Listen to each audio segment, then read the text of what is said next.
श्री माता वैष्णो देवी।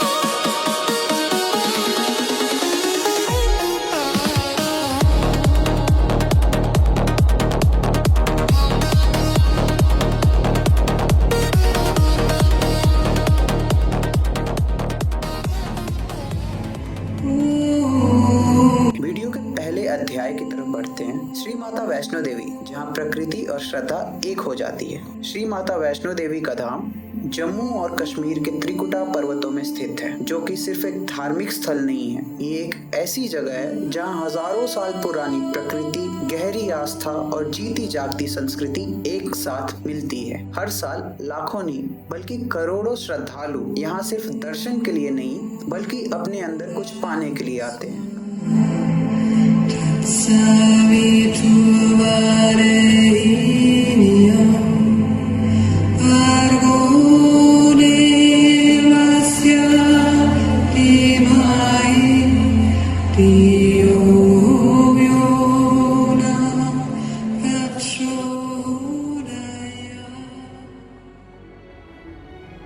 अब आते हैं वीडियो के दूसरे अध्याय की तरफ। इस जगह का भौगोलिक और ऐतिहासिक सत्य क्या है। त्रिकुटा पर्वत और वहाँ के पवित्र गुफाएं लिखित इतिहास से भी काफी ज्यादा पुरानी है। वैज्ञानिक अध्ययन ये बताते हैं कि ये लाइमस्टोन यानी कि चूने की पत्थर की गुफाएं लगभग 10 लाख साल पुरानी हैं, जो प्राकृतिक प्रक्रियाओं से बनी हुई है। गुफा के अंदर जिन रूपों को देवी के रूप में पूजा जाता है वो कोई इंसानों द्वारा रची हुई मूर्ति नहीं है। ये प्राकृतिक प्रतिबिंब के आकार हैं, जो हजारों सालों में खनिज पदार्थों के जमाव के जरिए बने। इन्हें पिंडिया कहा जाता है, जो माँ के 3 रूपों को दर्शाती है: महाकाली, महालक्ष्मी और महासरस्वती जी। विज्ञान के जरिए हमें ये पता चलता है कि ये कैसे बना, और आस्था के जरिए हमें ये पता चलता है कि ये इतने पवित्र क्यों है।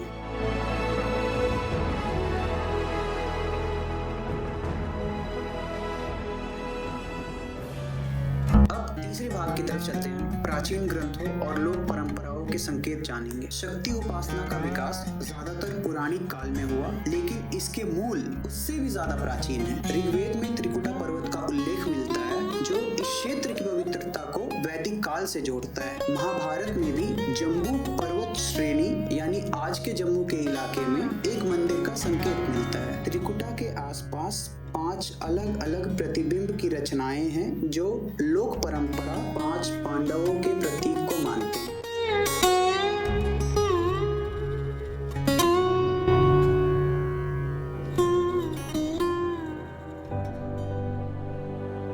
चौथे अध्याय पे आते हैं। ऐतिहासिक यात्रा और सर्वधार्मिक आदर। ऐतिहासिक संदर्भों में ये भी मिलता है कि 10वें सिख गुरु गोविंद सिंह जी, जिनका जन्म पटना यानी कि पाटलिपुत्र में हुआ था, परमंडल के मार्ग से इस पवित्र स्थल तक आए थे। वैसे दोस्तों, आप लोगों को बता दूं, हमारा कॉलेज भी जिस जगह पे पड़ता है वहाँ से 2 रूट है। एक आप राया सुजानी से होके आ सकते हो, एक आप मैलपुर से होके परमंडल के थ्रू आ सकते हो। तो हम परमंडल के थ्रू आए हुए थे। दर्शाता है कि माँ वैष्णो देवी का धाम हमेशा से हर धर्म के लिए सम्मान का केंद्र रहा है।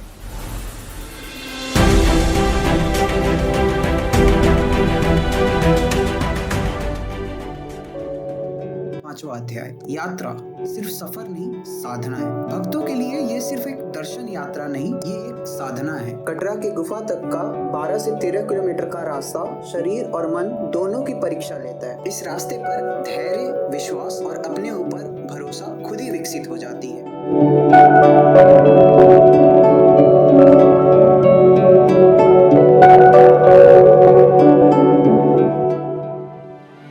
छठा अध्याय। मानसिक और आध्यात्मिक अनुभव। कई लोग बताते हैं कि गुफा के अंदर एक अलग ही शांति महसूस होती है। कोई इसे ऊर्जा कहता है, कोई कंपन। भक्तों के लिए ये बस माँ की उपस्थिति है, इसलिए माँ को मन की कामना पूरी करने वाली माता भी कहा जाता है। एकता का साक्ष्य। इस यात्रा पर ना कोई पहचान मायने रखती है, ना कोई पद। सब एक ही रास्ते पर चलते हैं। अलग अलग भाषाएं, अलग कहानियां, पर एक ही श्रद्धा। यही है श्री माता वैष्णो देवी जी की असली शक्ति। श्री माता वैष्णो देवी सिर्फ या ग्रंथों में सीमित नहीं, वो पहाड़ों में, यात्रा में और हर उस विश्वास में जिंदा है जो इंसान को बार बार यहाँ खींच लाता है। प्रकृति और आस्था के बीच एक जीवन संबंध।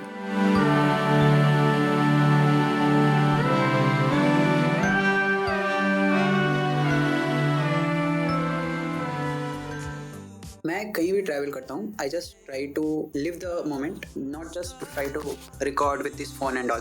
Yes, this is the device which I use. Journey start होता है, अगर आप बस से जाते हो जम्मू से, तो आप एक वाइल्ड लाइफ सेंचुरी से होके जाते हो, जो कि एक पहाड़ पे बेस्ड है। उस पहाड़ से आपको जम्मू का एक ब्रिज दिखता है, जो कि रात में काफी कलरफुल दिखता है। बोलते हैं ना, कुछ पाने के लिए कुछ खोना पड़ता है। तो जो स्काई लाइन थी जम्मू की, वो तो नहीं दिख सकी because it was already night time, but वो ब्रिज एकदम रंग बिरंगा दिख रहा था, इतना मस्त, इतना मेस्मराइजिंग।